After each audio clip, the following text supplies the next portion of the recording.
हिंदू धर्म में भगवान की भक्ति के 9 मार्ग हैं। जानिए, ईश्वर तक पहुंचने के लिए किस मार्ग पर चल रहे हैं आप। भगवान तक पहुंचने के अलग अलग मार्ग हैं और इस कारण लोगों की भक्ति का भी बंटवारा हो जाता है। हर कोई अलग अलग उद्देश्य, भावना, मार्ग एवं आस्था के साथ भगवान के करीब पहुंचने का, भगवान को याद करने का तरीका अपनाता है और इस कारण न केवल भक्त अलग अलग प्रकार के हो जाते हैं, बल्कि भक्ति की भी अलग अलग श्रेणियाँ बढ़ जाती है। हिंदू शास्त्रों में कैसे कैसे भक्त बताए गए हैं और कितने प्रकार की भक्ति बताई जाती है, आज हम ये जानेंगे। भगवान की स्तुति अथवा उन्हें हम किस भावना से याद करते हैं, उसे भक्ति कहते हैं। भगवान की भक्ति का मार्ग केवल पूजा पाठ ही नहीं है, बल्कि प्राचीन समय में सबके अलग अलग तरीकों से ईश्वर को याद कर और उनके करीब पहुंचकर लोगों को अलग अलग भक्ति के मार्ग सुझाए गए हैं। भक्ति के 4 प्रकार माने गए हैं: सात्विकी, राजसी, तामसी और निर्गुण। भागवत के 7वें स्कंद में प्रहलाद ने अपने पिता हिरण्यकश्यप को भगवान विष्णु की भक्ति के 9 प्रकार बतलाए थे, जिसे नवधा भक्ति कहा जाता है। श्रवण, कीर्तन, स्मरण, पाद सेवन, अर्चन, वंदन, दास्य, संख्य, आत्मनिवेदन।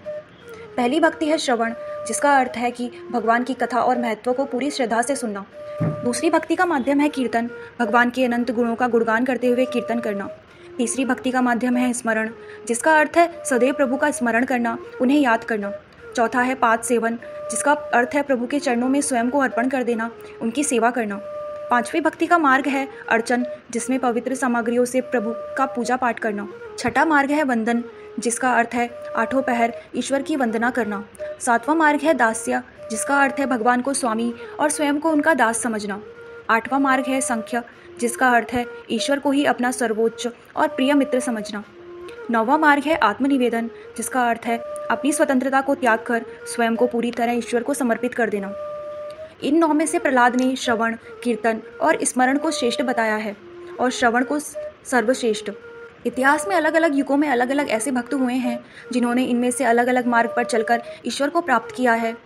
तो आप किसी भी प्रकार की भक्ति की करें, लेकिन ईश्वर को याद अवश्य करें।